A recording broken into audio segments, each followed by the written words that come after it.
Uy-joy hamda bino inshootlarini issiqlik energiyasi bilan ta'minlash sohasini tubdan isloh qilish hamda binolarning energiya samaradorligini oshirish chora-tadbirlari to'g'risidagi Prezident qarori qabul qilindi. Qarorga ko'ra 2025-yil 1-iyundan moliyalashtirish manbalaridan qat'iy nazar qurilishda texnik shartlar olinishi talab qilinadigan bino inshootlarini qurish hamda rekonstruksiya qilishni loyihalashtirishda ushbu obyektlarning loyiha hujjatlarida binolarning o'z ehtiyojlari uchun qayta tiklanuvchi energiya manbalari qurilmalari va muqobil issiqlik tizimlari hamda energiya tejovchi uskunalarni majburiy o'rnatish talabi kiritiladi. Ko'p kvartirali uy-joylar va binolarning ichki issiqlik va issiq suv tarqatuvchi tizimlarining qurilishi, inshootlar va tarmoqlarda hisoblagichlarning to'liq o'rnatilishi majburiy hisoblanadi. Markazlashgan issiqlik ta'minoti mavjud hududlarda yangi qurilayotgan ko'p kvartirali uy-joylar, ma'muriy binolar, ijtimoiy soha muassasalari, sanoat va tadbirkorlik subyektlari bino va inshootlarining issiqlik tarmoqlariga ulanishi majburiy hisoblanadi.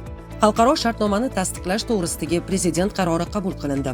Qarorga ko'ra Ozarbayjon, Qozog'iston va O'zbekiston respublikalari o'rtasida yashil energiyani rivojlantirish va uzatish sohasida strategik sheriklik to'g'risidagi bitim tasdiqlandi. Bitim 2024-yil 13-noyabrda Baku shahrida imzolangan. Energetika vazirligi xalqaro shartnomani amalga oshirish uchun mas'ul bo'lgan vakolatli organ etib belgilandi. Vazirlar Mahkamasi hamda tegishli vazirlik va idoralarning rahbarlari mazkur xalqaro shartnoma kuchga kirganidan keyin belgilangan tartibda uning qoidalarini amalga oshirish ustidan nazoratni ta'minlaydi.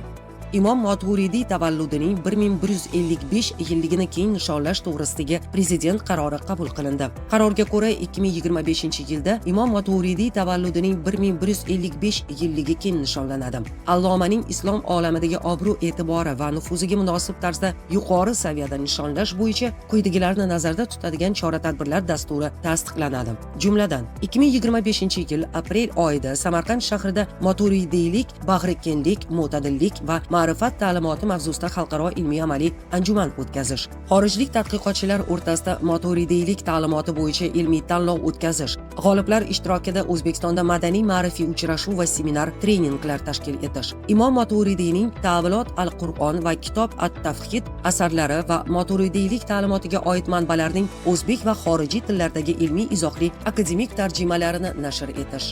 Mahsulotlarni eksport qilish, tartib-taomillarini takomillashtirish va qo'shilgan qiymatga ega tayyor mahsulotlar ishlab chiqarishni rag'batlantirish chora-tadbirlari to'g'risidagi Prezident farmoni qabul qilindi. Farmonga ko'ra, eksport tartib-taomillari Jahon savdo tashkiloti qoidalariga muvofiqlashtiriladi. 2025-yil 1-iyuldan ayrim turdagi xomashyo tovarlari va ijtimoiy ahamiyatga ega mahsulotlarga nisbatan eksport bojxona bojlari joriy etiladi. Jahon savdo tashkiloti bilan ishlash bo'yicha idoralararo komissiya joriy qilinayotgan eksport bojxona bojlari samarasi bo'yicha har chorakda tahlillar olib boradi. Oila va xotin-qizlarni qo'llab-quvvatlash tizimini yanada takomillashtirish chora-tadbirlari to'g'risidagi Prezident qarori qabul qilindi. Qarorga ko'ra 2025-yilda xotin-qizlarni qo'llab-quvvatlashning asosiy maqsadli ko'rsatkichlari etib quyidagilar belgilandi. 2 million nafar xotin-qizlarning bandligini ta'minlash, 250 ming nafar xotin-qizlarni kasb-hunar va tadbirkorlikka o'qitish, 250 ming nafar xotin-qizlarni oliy ta'lim bilan qamrab olish, 50 ming nafar ehtiyojmand xotin-qizlarni sanatoriylarda sog'lomlashtirish hamda ularda tadbirkorlik ko'nikmalarini shakllantirish bo'yicha motivatsion seminarlar tashkil etish. Hamroh tadbirkor ayollarni qo'llab-quvvatlash dasturi doirasida 2025-yil 1-maydan xotin-qizlarga yashil loyihalar va IT sohasidagi loyihalarni amalga oshirishiga, shuningdek, kamida 5 nafar xotin-qizning tadbirkorligini yo'lga qo'yishga ko'maklashgan 1000 nafar ustoz tadbirkorlarga 50 million so'mgacha grant ajratish yo'lga qo'yiladi. Ijobiy kredit tarixiga ega bo'lgan xotin-qizlarga 100 million so'mgacha garovsiz kredit ajratiladi. Ayol tadbirkorlar tomonidan kredit hisobidan sotib olinayotgan asbob-uskunalar yetkazib berilgunga qadar tadbirkorlikni rivojlantirish kompaniyasi aksionerlik jamiyati tomonidan kafillik taqdim etilishi yo'lga qo'yiladi. Hukumat qarori bilan korporativ buyurtmachilarning tadbirkorlik subyektlari bilan kooperatsiya aloqalarini o'rnatish va ushbu jarayonda davlat xaridlarini amalga oshirish tartibi to'g'risidagi nizom tasdiqlandi. Nizom korporativ buyurtmachilar bilan tadbirkorlik subyektlari o'rtasida ixtiyoriylik asosida kooperatsiya aloqalarini o'rnatish va ushbu jarayonda davlat xaridlarini amalga oshirish tartibini belgilaydi. Nizomda quyidagilar nazarda tutilgan: korporativ buyurtmachilar tomonidan import qilinish rejalashtirilgan mahsulotlar ro'yxatini shakllantirish va e'lon qilish, kooperatsiya aloqalarini o'rnatish uchun tadbirkorlar takliflarini qabul qilish tartibi va ularni baholash mezonlarini belgilash, tadbirkorlar bilan kooperatsiya aloqalarini o'rnatish bo'yicha bitim tuzish, kooperatsiya aloqalarini o'rnatgan tadbirkorlar mahsulotlarini davlat buyurtmachilariga sotish imkoniyatlarini yaratish.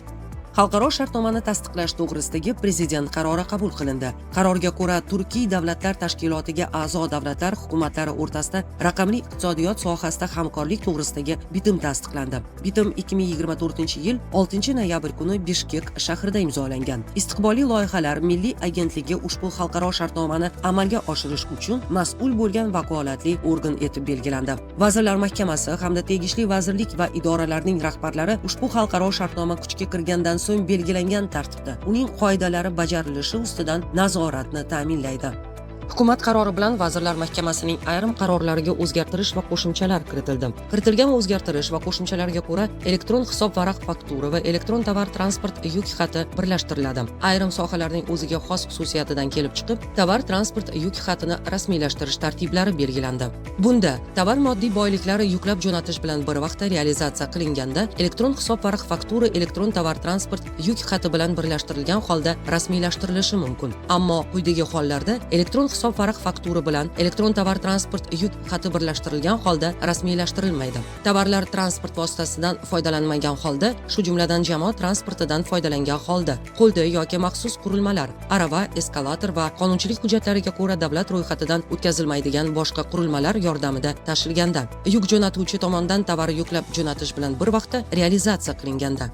O'zbekiston Respublikasining O'zbekiston Respublikasida xizmat ko'rsatgan ekolog faxriy unvonini ta'sis etish to'g'risidagi qonun qabul qilindi. Qonunga ko'ra, O'zbekiston Respublikasida xizmat ko'rsatgan ekolog faxriy unvoni mamlakatimizda ekologiya va atrof muhitni muhofaza qilish sohasini rivojlantirish, tabiatni asrab-avaylash, biologik xilma-xillikni saqlash, iqlim o'zgarishi oqibatlarini yumshatish, tabiiy resurslardan oqilona foydalanish va ularni qayta tiklash borasida salmoqli natijalarga erishgan eko faollarga beriladi. Shuningdek, ekologik jihatdan toza va innovatsion texnologiyalarni ishlab chiqishda hamda amaliyotga joriy etishda, yashil hududlarni kengaytirishda va ko'kalamzorlashtirish ishlarida alohida tashabbus ko'rsatgan, aholining ekologik madaniyatini oshirish, yosh avlodni tabiatga hurmat ruhida tarbiyalash hamda tizimda yuqori malakali kadrlarni tayyorlash borasida fidokorona mehnat qilayotgan mutaxassis xodimlarga va sohaning boshqa vakillariga, shuningdek mazkur yo'nalishda jamoatchilik nazoratini amalga oshirayotgan eko faollarga beriladi. Prezident tomonidan imzolangan qonun bilan O'zbekiston Respublikasi hukumati bilan Malayziya hukumati o'rtasida jinoiy ishlar bo'yicha o'zaro huquqiy yordam to'g'risidagi shartnoma ratifikatsiya qilindi.